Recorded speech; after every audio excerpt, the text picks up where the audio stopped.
some ways, so talking about the ways in which we're like seeing. Okay, we're good to go. We're good to go. Hello, everybody. Oh, that was such a nice response. I didn't expect anybody to say anything. My name is Annika Sari, and I'm the administrator for the creative writing program at BU.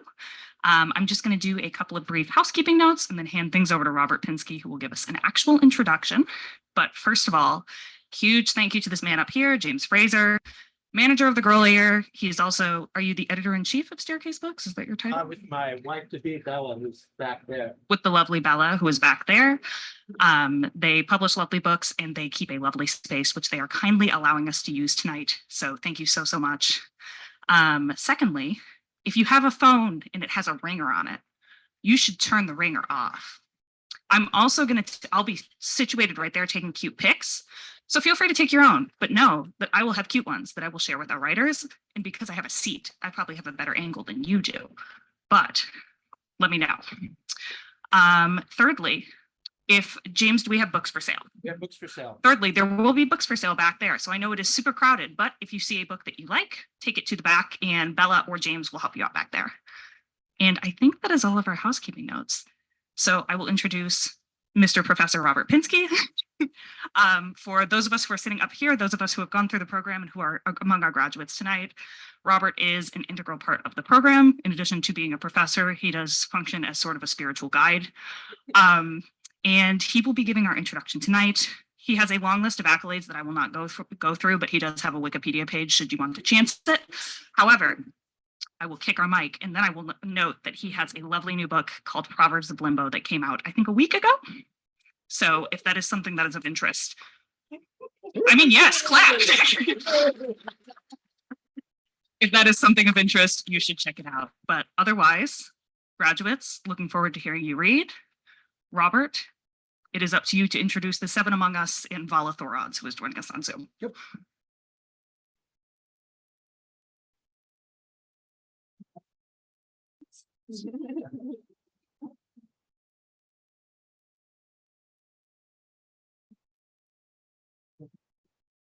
Hi, everybody.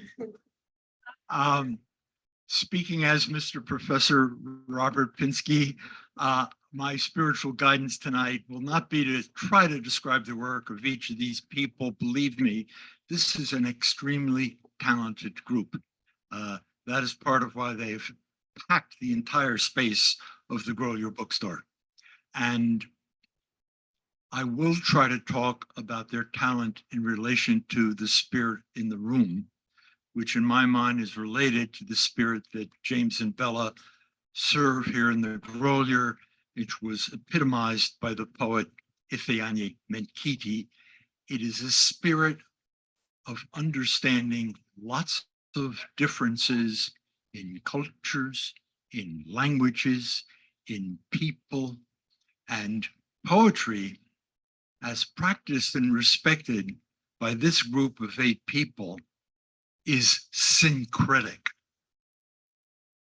Not just eclectic, lots of sources.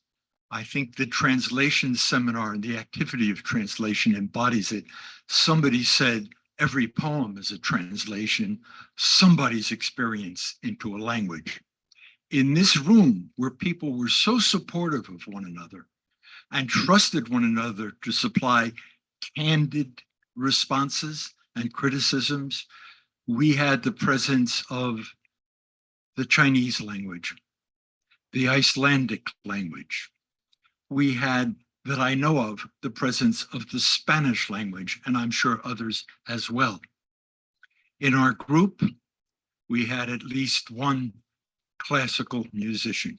We had at least one dancer. We had at least one person, speaking of language and culture, had done a study of indigenous languages and culture in Norway. We had people who celebrated the Sabbath on different days of the week and people who did not celebrate the Sabbath. We had one person with an infant, and we had at least one instructor who was infantile. That was a joke. In short, there is a tremendous variety in this group, and the variety supplied and enhanced the loving respect for the art of poetry that I do associate with this space and with Viviane Menkidi, and a loving spirit of being willing to criticize and to encourage one another. We've had many talented groups and talented students. This group, in my mind, stands out for the variety that they made into a tremendous asset for one another. And I hereby congratulate the whole group, and here they come.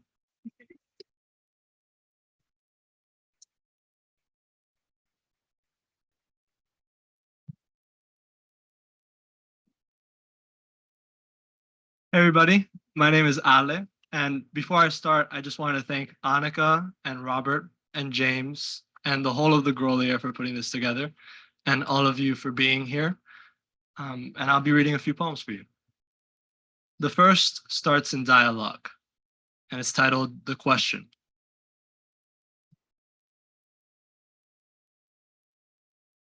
We used to say that Satan owned Miami Grill. Did 86 a drifter sooner than a plate? And did I mention more than once there on a date, I felt a cockroach crawling up my leg? The bill was cheap and kept me coming back. But even hell is not as hot a place for insect real estate as New Miami, Lee said. Hair's antenna straight and spiked, his eyes refocusing on mine to tell if I had heard his answer. Had I?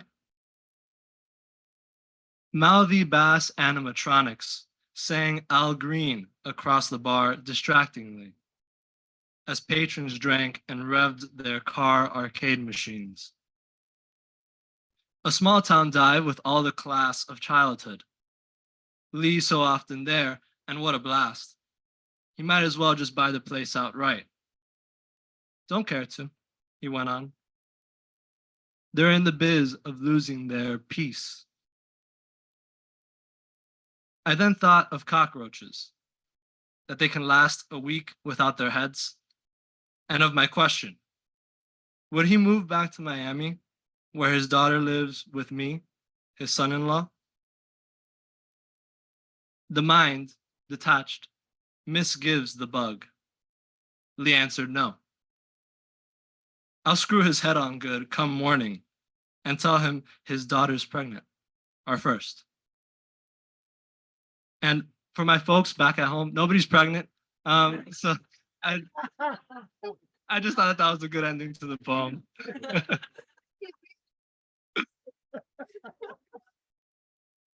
This next one's titled Trailer Park Garden. The move south? That was John's idea. He hums, I'm in the mood for love, as he baits his line. His missus soaks her garden in hopes that the foxgloves, remnants of her Bay State, will survive. They won't. The sods have done well, though, invading the beach like waves. John has pilfered a conch shell from the hermit crabs in queue for bigger, better suited homes. Now, sans conch, the crustaceans settle for discomfort. John will make a show later of a call on the shell phone. His missus is privy to pretend, never dialing friends, so to assume they're still alive. She smells the scent that her college dorm mate wore, a dry wood, half a century ago. Reminder enough. She waters the foxgloves. Her smile hangs low. Another woman unhangs towels like pictures as a man buffs his Chevy Deluxe. A stoic flamingo stretches its iron legs. Just as tough, a snowbird. In his beak, a cigar, carries letters from the north, I don't have where it. birch grows Okay. icicles in lieu of leaves. Won't read them. Like it Nestled in started his picking up perch. the computer speaker for a second. It doesn't matter. I don't have this. It My did, but I don't brother, have it on my has always had an computer. obsession with money and getting rich fast. There's a Welcome picture to of him Zoom. at 5 years Enter old your holding up a meeting $20 ID, bill followed- as if he had just won the lotto. And he always had these crazy schemes of how to make money. This is about one of them. It's titled Bird Business and starts with an epigraph. Bird business, you said, not your business.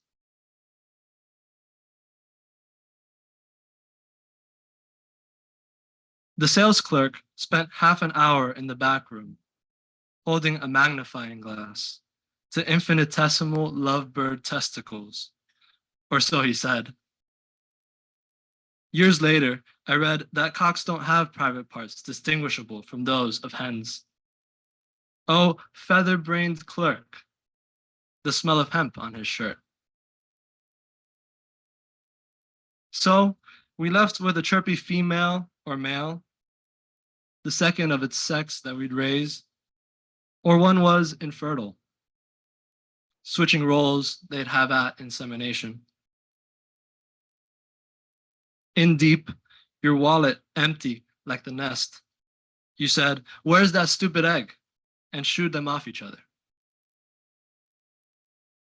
They tried. I think it easy to say they died miserably, but what else could I offer you if I did? So, bird business. I visit the public garden where barefoot children play. They make better ducks, quacking, hands tucked into their armpits. Do you remember us doing this? Back then, your feet were sensitive to the grass. Thanks.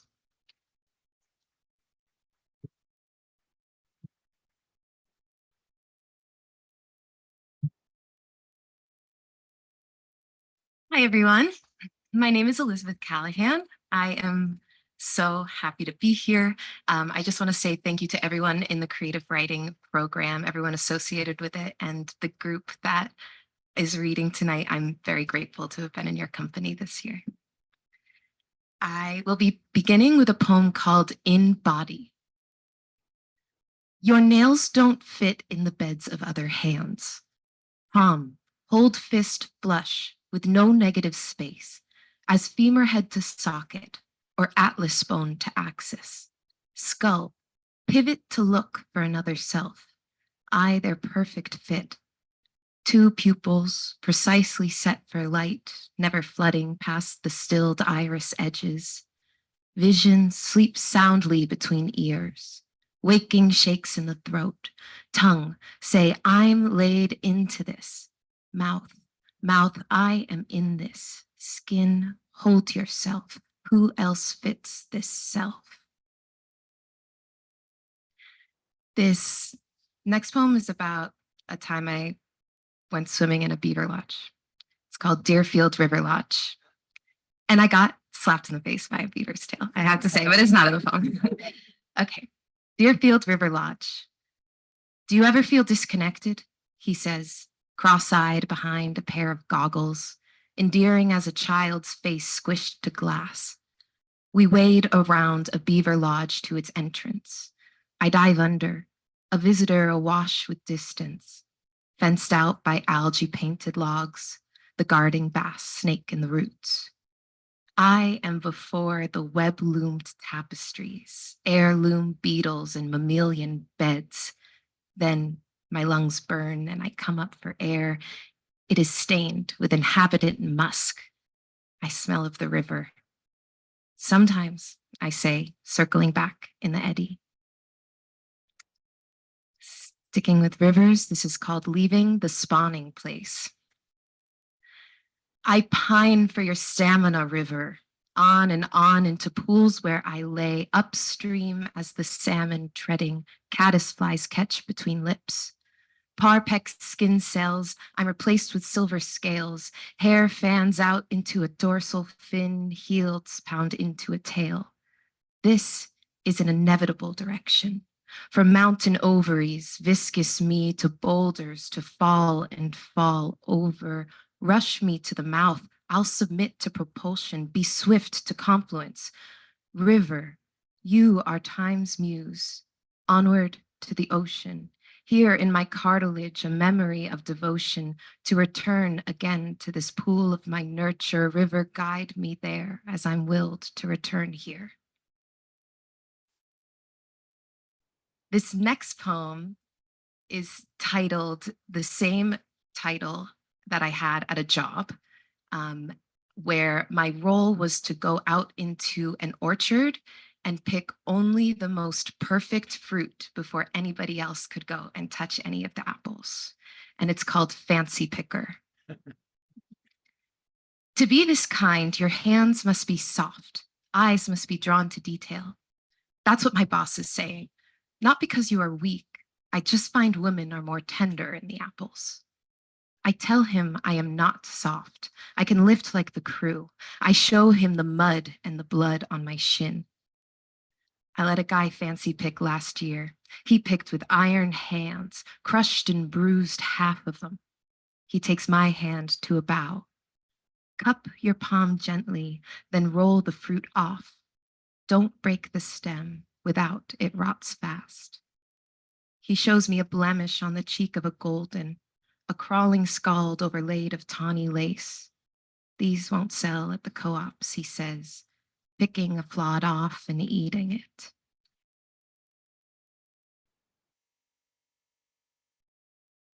Digging for aphrodisiacs. Out of shells come this brine-based spit of flesh. You are eating them raw, and I have read of red tides, and we are hottened red from digging and look up panting deep in the other's ecstasy over an unidentified egg sac. So seductive. I mean, absorbing. Cool, I land. The egg sac is cool. I keep digging. We are mining sand for clams, pants rolled mid-thigh. I am a Victorian longing for a man at sea and blushing over ankles. Salt crusts the rippled edge of lips, forms an island on your back. I wish to sail it around and for you to teach me connecting knots, and for you to stop asking me such intimate questions like I am something in your hand. Salt suspend us in a tight shut scallop, preserves the moment, and I am silent. Oh, I have built a shell so hard over these softest parts. Protect, secure, lock, tighten jaw, hold the masseter. You are the captain to these gusting thoughts. Tongue behind teeth, I try to shovel an eloquence of want. I have so much to say to the rich seabed of you. Then I flood, anticipate damage, rush to storm roots, retreat, eat sand. Now in your palm is a piece of driftwood. I wish it were drier so some friction could light it and boil off the salt and steam so we shells open. And my final poem this evening is called The Holy Land. Is the land not a church of gilded pine, steepled over founts of water, blessed by bowing deer communing on the bank of an eternal stream, guiding the lost to follow it? Is being lost such a worry in the Holy Land? For turned this way, I have been fed by ramps, by trout, by the meandering stream, and housed under boughs over beds of moss and sacred lichen marking, go on, not lost, but following, the spirit streaming through the arms of land. Is the stream not a vein through a wooded body? Is flesh not the ground we walk upon? Thank you.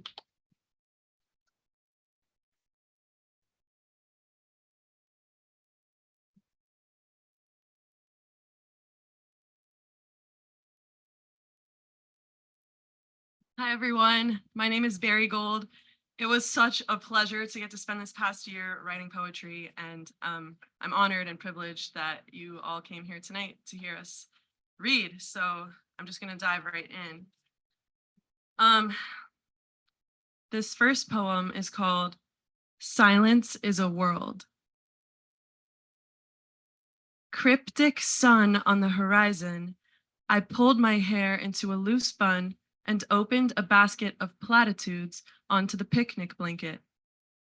We said we would, you say, but I was too young to be useful, unable to conjure a word more selfish than we, saying something like, you must really love me.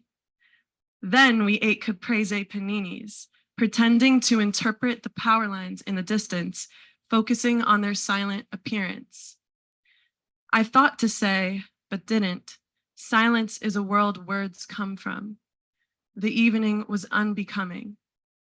Eventually, my hair fell and I made myself intelligible.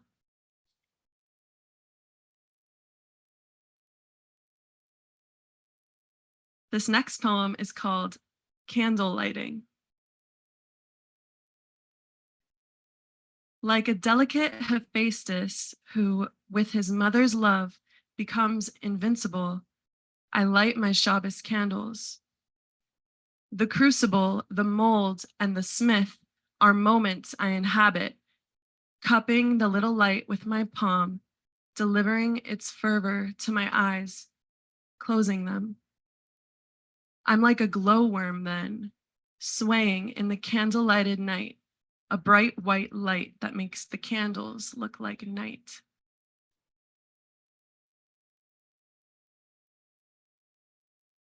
This next poem, it's called Love and Awe. There's a mitzvah in Judaism that you should both love and fear God, but actually a more accurate translation for the Hebrew word for fear is awe. And so I kind of wanted to explore that through the lens of prayer. And I'm telling you all this because, footnote, the Amidah is a part of the Jewish prayer service, and it's like the pinnacle of the prayer service, and it's recited to oneself silently. So this is Love and Awe. I miss love with all the wrong verbs. I lob letters at the sky like backward rain. I pray to love before I sleep and wake in awe with love, but awe is not on my lips like love is. Awe is speechless as an open jaw, is fear made kind. To languish, this is love. Awe is taking leave of the divine after the silent Amidah, petrified.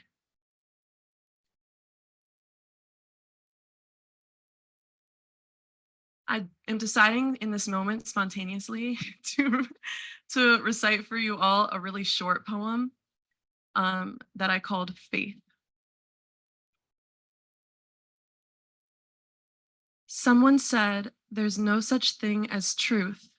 With such conviction, I was moved to faith. That was Faith. And for a little bit of continuity, spiritual continuity, I'm also going to recite spontaneously another short poem that I call Spirited Debate.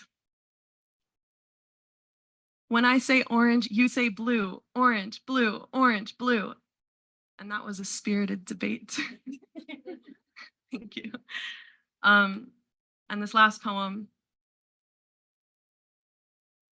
Oh, wait. Okay. This last poem is called Orange Groves. The first time I thought there might be a God, I merged off the 441, crawled onto the hood of my Hyundai Sonata, and cried till my eyes were as red as blood oranges. Beneath myriad clouds and the ripening sun, my tears stung my cheeks and sugared my tongue. Then it was so sweet to cry. I sowed orange groves with my eyes. Thank you.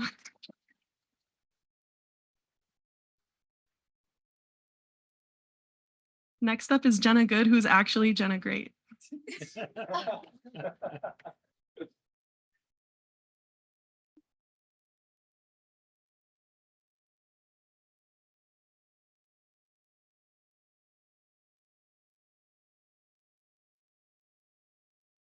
Thank you, Barry, for the generous introduction.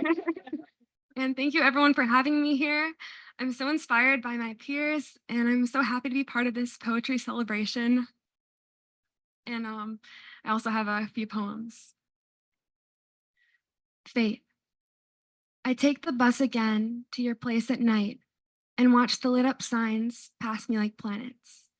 We orbit each other like binary stars. I live yesterday, its effervescent sadness and bedroom floors, without meaning to. Like a rock, I'm made from my distress. I hide myself in you the way I used to hide, in closets and duvets, a galaxy in my heart crystallizing and giving it weight. You say we were made, in so many words, to hold each other's hands, even though you said, at first, how much you liked the thought of chance. On Earth, a flower breaks, letting the sky into its circle of petals. Aftermath. Circlets of stars, endless glittering faith, and your questions. Genesis. She wore swear words like charms on her bracelet, especially when she was home. Hey, fuck you, man. Her titanium tiara, and sludge metal her fake silk nightgown. The line between her and all around her obscured, her patterned emotions always bleeding into the faded couch cushions, her eyes clouded, her princess jewel ideals of the early years hid themselves, eventually, in constant eyeliner and birthstone cartilage piercings, until the starlit party and the break, when he looked at her and she saw the infinite waves of the world's first dawn. Her singing quiet in the dead night, in her room in the dark for the sleeping bulldogs outside the window screen, not knowing miles away, lilies flashed open. Quilt. Made from faded pastel squares of pink flowers, I could keep you warm. Half circles. I never noticed those rocks leading down into the river, you say. Rocks under the bridge, sunsetting in half circles, gray with soft edges. Next to me, you lean against the cement railing, the sky total blue. It's crazy how the waves go in half circles. Yeah, it is, I say. Earlier, we sat on a bench facing away from the water. You read from a dumpster in the straight ahead distance, easy disposal. I hope you never, I said, and you said, never. Dawn. Cuts in the sky bleed pink and radiant and remind me. Revelation. The plug-in nightlight makes shadows, and you watch me as I take the vanilla ice cream out of the freezer. You pour the Coke over the ice cream in the I Love New York mug. All outside the sphere of souls fades. City lights like stars go out in those first hours, daylight like grace. You lean in the doorway and watch me as I blow dry and straighten my hair.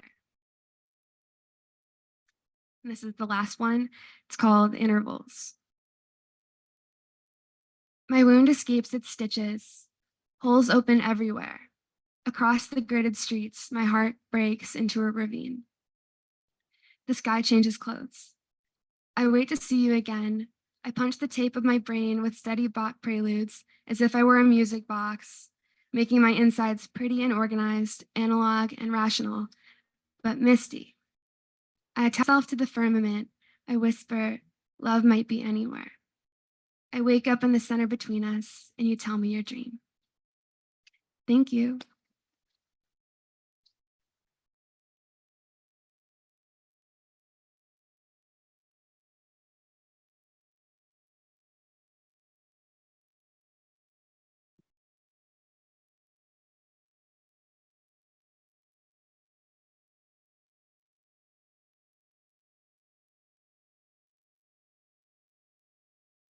In modern gardening, I think the jam's gone bad. Stick my head in the fridge just to scope it out. Meanwhile, you're out back with your nose deep dirted, and I can't remember the last time we were this hot and surrounded, unbothered beetles scouring the scene for any missed opportunity. If my first moment is to be an introduction, let it be known I know nothing. Were we not made to think ourselves as impermeable oppositions? We've been urged to work through ourselves as if beveling the edge. What good can we do together? I'm often moved, though I think the day I unearth the seed myself will be a momentous one. Were worms first, those worldly dancers, or would you rather the birds? If this stands as my first call to the world, then let it be known I know nothing beyond being naked along the esplanade. I'm Katie Priest. Just wanted to, break it up a bit. This is the Genesis. I'm not tethered yet. I'll pipsqueak and rorqual, arm and knife, set the timer and wait for an end. For alien image superimposed as bruise or last autumn's fine print from my side. Oh, registered weaver, I am weak link, reduce my drag. I scan the surface, come up. Graze the throat of the stream, cruise toward near granite fort with day maidens rearing the hull. Ready. This next one is called Sami Perspective. I was the one that studied abroad in Norway on Sapmi land, studying indigenous culture and language and music. Sami Perspective. Translate the soundscape. We stand in front of the story to hide from stolen sounds. I turn to walk in beauty, feet before understanding. What we've left is an almost mountain, hands still stained with cloudberry. Behind us, reindeer blood, back in the direction children enter the lavu. I've forgotten the throat songs of mother to daughter, yoik gorging on bare light of an always sky. All there is all that's left. Part of my project was a little separate from the rest of the poems were erasures of Supreme Court transcripts. So this is an erasure of Baker versus Carr. The citizens represent value as more than the popular tits on a cow. Oh, how the utterances stretch with bald precision. The pasture lines the mountains. That one's called No Bull Bessie. All my relations are rocks. I could never hold the both of us. I've walked using the baby as a crutch for too long, dragging the weight of a dead leg behind me. I start to picture myself alone to loosen my bulging center. Last month, I set brother's barrel against the gravel before letting it alight. I feel I am aging back when I talk, when I go where I go with the baby. I still picture my mother as I drew her when I was young, big-bottomed with her head in the pantry, reaching for something two-dimensional. I start to see the skyline as snow falling on the sea, all those long arms reaching. I see memory as a form of prayer and picture harder. This one is from a time I was on the best place on Earth, which is an island called San Juan Island, studying marine biology and poetry at the Friday Harbor Laboratories. But I wrote it this year. Fourth Heart. I married a man, sweet researcher. He studies jawless fishes, sneaky spineless things. Oh, I can't stand them. When he brings a hagfish home for a breather, he says the lab gets stuffy and there's always a mess he didn't make. I reinvent myself as an investor in eye contact. Think this might just save our bed from all the bulletproof gunk. Hagfish with eye spots instead of the mosaic I come to when I look at my husband, skin like grilled onions, sauced in the summer months. Oh, I carry on. Skinned alive, the garlic and the hagfish at the market. Despite nodding itself, I saw it skinned, 4 hearts, diced and swallowed the same.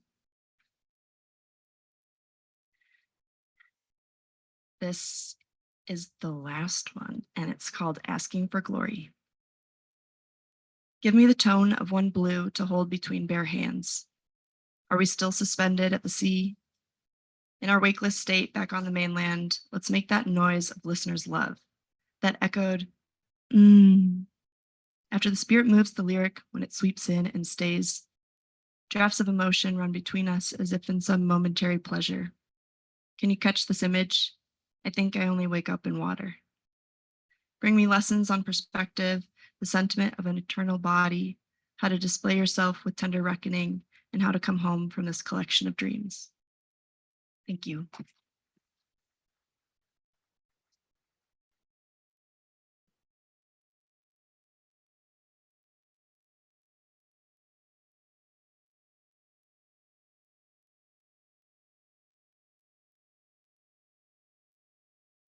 Hi, my name is Tang Ziyuan, more commonly known here as Ziyuan Tang.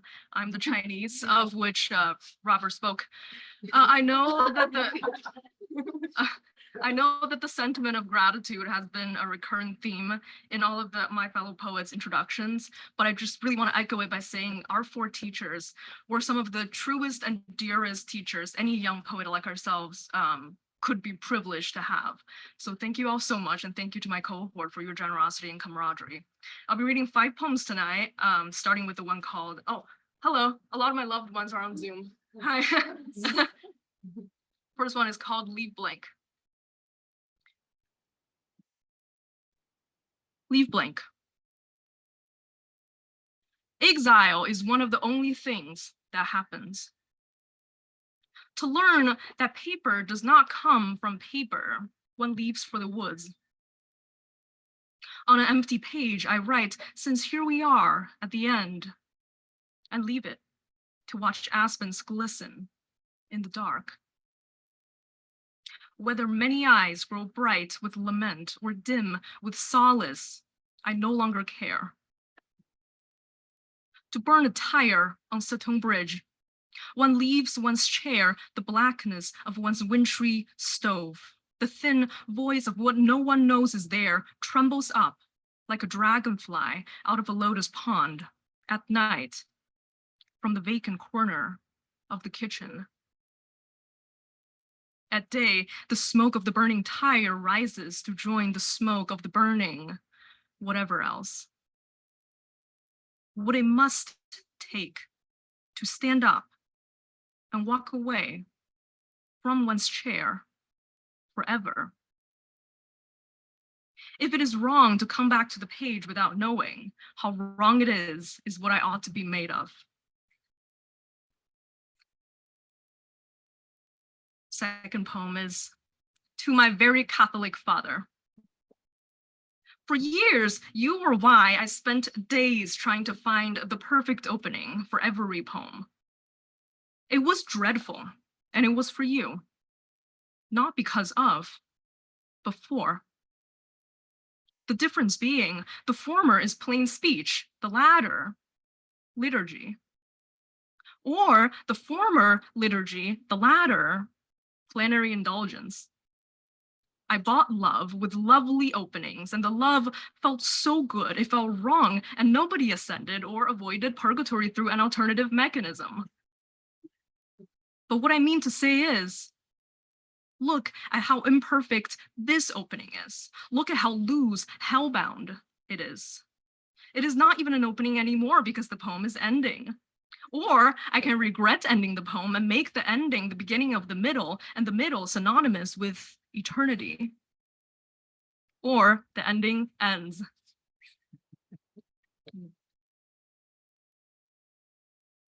Argument of sounds. Having always assumed when we spoke about the same thing. In the rare silence of this morning, I realize we have always been speaking about 2 different things. By now, an infinite number of different things. Here our silence is broken. This difference is, I think, frightful, while you find it lovely, and this argument soon became tedious. Our eyes wander to the city outside the window, city in the aftermath of the sun, where everything moves, not towards a height, but towards an end. Since the city has not succumbed to us, to it we have succumbed. To its merchant banks and riverbanks we have succumbed. To its smoke and soil we have gone.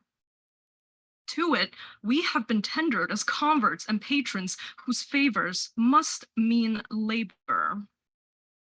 The whims who walk away from the city we think are too pathetic to explain for their treachery, but I'm thinking now about that one preposterous thing I regret having uttered to you, not because it was wrong, but because it was never finished. What if we were all given the same secret to keep from one another? Maybe we do not know what it is and must speak of it until the last day, not to know the secret, but to know the secret persists. Here the sentence is finished. The number is never big enough to be infinite, and both speaking now about everything, we are for the first time speaking about the same thing, though the day might be approaching when we too come home speechless, stay up late for 2 weeks straight, close at last the door behind us, and set off to the next place which may not exist, without a word, to those who abhor us for leaving the city, in the muteness it conjures and prefers and is. The second to last poem I'm going to read is called Pagoda Ridge. I do feel compelled to give a little bit of context on this one. This one was workshopped with my cohort. Pagoda Ridge is where I grew up in Beijing. It's a military compound. But you know, during workshop, I was told by my classmates that, oh, Pagoda Ridge, this golf course in London. And I expressed that it was not in London, it's in Beijing. This place formal name is the Armed Institute of Tanks, until someone came along and said, well, it's full of pagoda trees, so let's just name it Pagoda Ridge. But to quote the brilliant late Louise Glick, what it sounds like does not change what it is. So I'm gonna read a poem. Pagoda Ridge. In early summer, before the revolution, when stillness could be described in contrast to the cicada's shrill and not beatings in the stubble field, the ridge was full of pagoda trees. My grandfather, coming home with a plastic bag full of sesame seed cakes swinging from his bicycle's handle, stopped beneath one tree to watch inchworms and became ashamed to conjure up no metaphor that did not have to do with hangings. Over dinner, he asked me to think of something better. I'm still thinking about it and close to giving up. In late summer, after the revolution, Pagoda Ridge is still full of pagoda trees and still still. Those of us who wish to converse in the kind of silence that converses. The stillness grows loud as the cicadas grow old, whose shrill no longer holds. The shades of trees are darker with worms. The last poem is called A Different Nocturne. A Different Nocturne. The overlord to dismantle is the personal. The moon, I assumed wrongly, must be polyamorous. Ancient Chinese poetry is responsible. Moon does so much, leaves from walls and balconies into the bamboo beds of everyone's nostalgia, twines every sweat-marked neck with white arms of dogged details. Pardon me. I too am too breathless to make plain those nights of, well, anyway. One midnight in Beijing, my friend and I talked a long time by a lakeside bush so black we felt certain no one could hear us. Your talent will not live the life China lives, I said. She stood up. I've just now mistaken that ambulance for a patrol car, she said. I stood up. We biked home amid the streetlights of Chaoyang. Pardon me, I am breathless no more. My breath is and is not my own. The moon is and is not interested. The overlord to dismantle is logic. What remains will be the walls and balconies left alone, the bamboo beds empty, the moon stern, and the stars listening, egoless, to a stern silence that makes plain night's every detail. Thank you so much.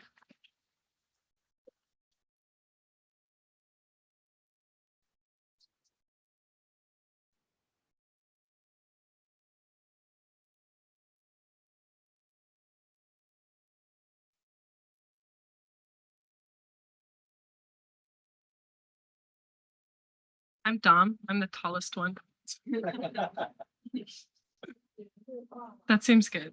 I want to echo everyone's gratitude, but specifically Ziyuan's gratitude because that was the most beautifully expressed. I am reading from King. That's a series of poems written from the perspective of a deposed king fleeing a violent coup. The series is about power. It's about the loss of power, the violent transfer of power, power differentials in sex, and about grief, displacement, and ego. I'm always writing into queerness and color and place. The oldest parts of King are over 10 years old, and I'm going to start with the oldest. I'm going to keep this. The King of New Haven. My beloved slaughters my prettiest envoys. He will not treat with me. He was my mentor. I return home and the gate is forced. He has strangled my hunting dogs. He has uncovered the vessels of wine for my coronation party to allow flies to enter. He does not recognize my right to the throne. I miss him so much. He will not treat with me. I am his king.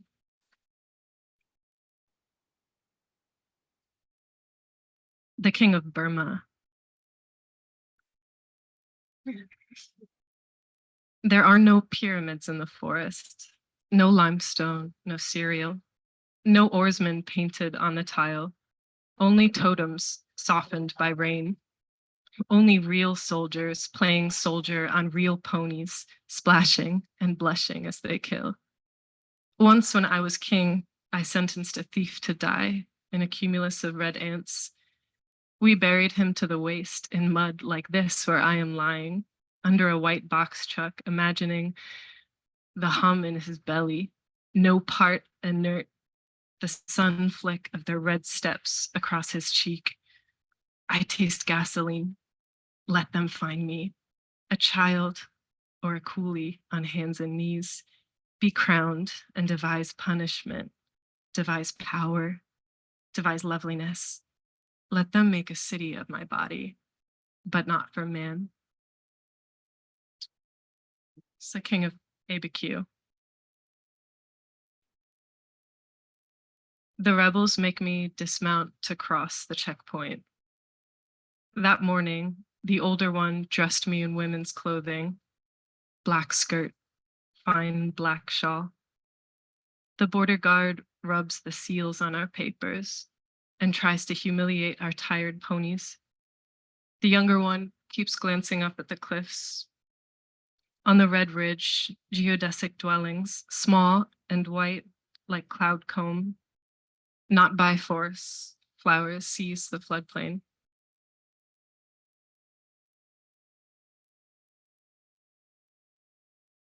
The King of Las Vegas. I wasn't sure if I was going to read this one, but give me, my love, a mouthful of grass. Shake the dew from your knuckles. Clasp my arms behind me. Cover my sore head blackly. Drive me into the scrubland. Teach my throat with hectic nectar. I have found an animal mouth to call out to you in.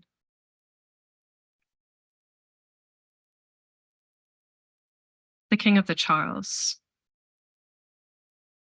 The racing shells, dark bright as cherries, have been inverted on their sawhorses for the winter. Barn swallows have made up their bed from dark crumbs among the racks of long oars, sharpish. I lie beneath them to starve. I fold my tarp. I know the rowers are coming to coffin carry the shells to the river, 8 by 8 through the reeds where the useless kites have foundered among their ribbons in the spring, and it is spring.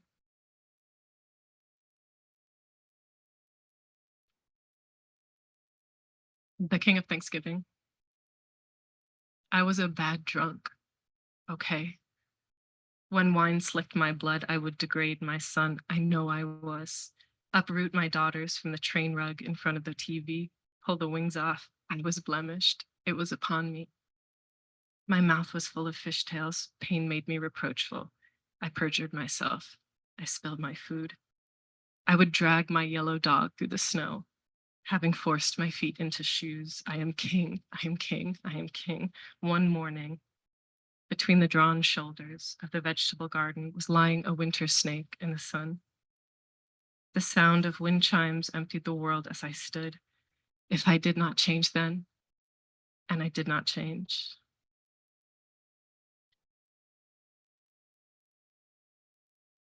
The King of North Adams. A few miles from town, the fan belt breaks. I leave the car in a shopping plaza and kite over to a loyalist safe house across the canal, and I wait for the car to be found. I run out 8 days like dirty white shirts. I pet through the river gore for scrap mana, carry false documents, muffle my cough. I meet the mechanic in a stand of hemlocks. He says the car is licked. And sure enough, over the car, a call forms, white like orange segments later that week. Cold grass grows in me. The parking lot fills with tabloid crews. I sup stale bread, grant no audience, burn no offerings, to square up with God like inoculating a calf, ready and impartial, not to sweat it as the membrane thickens over my ticket out, not incredulously to rest my hand against that new skin, finding it warm as broth. Not when the ground's still beaten in, all where they pulled my statue down. It's my last poem. I like it the best. It's called The King of Millerton.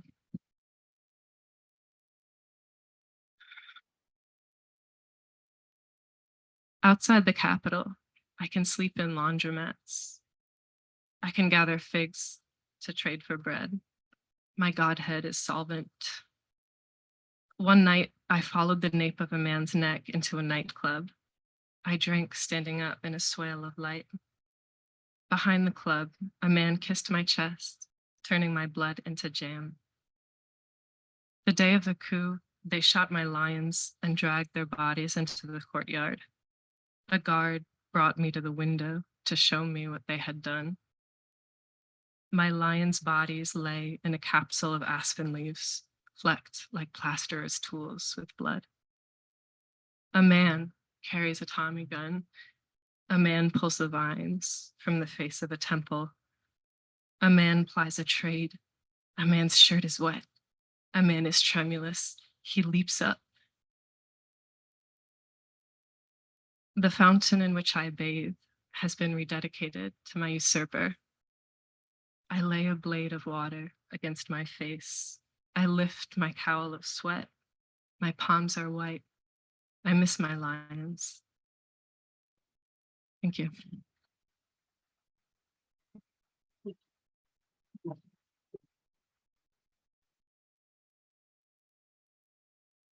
I want to thank Annika and Robert for these the very thoughtful introductions that were given tonight. Thank you both for that. And I want to thank all the poets who read tonight. That was a wonderful reading. Let's give them a round.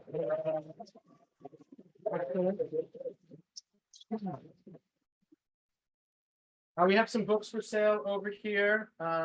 Poets will be signing books if you'd like. If everyone could please, if you're sitting in a chair, put them up against one of these two walls. The BU professors and poets, please congregate in this corner. We're going to take a photograph.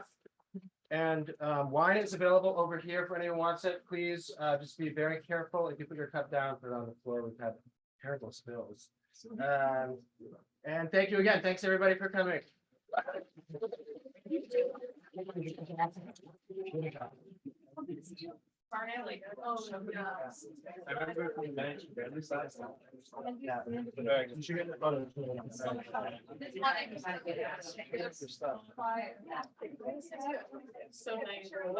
That was so terrific. I have the same thought so often. We go over these things in class. We fuss about this or that.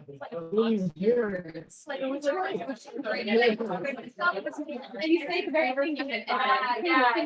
yeah.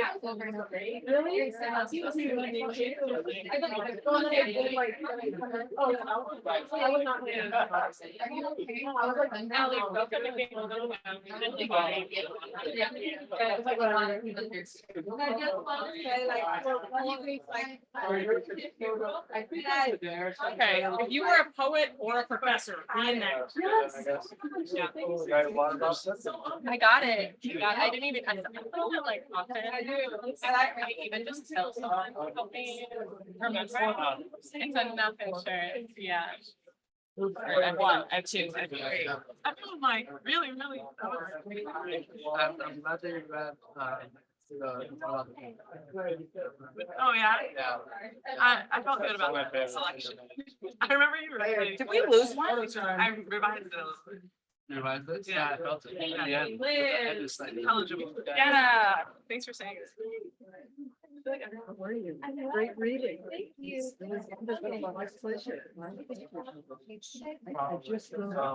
All right. I'm gonna suggest Carl goes to the back and Dom goes to the back because I think you're our tallest. Ziyuan front. Also a lot of. Yeah. Great. We usually do.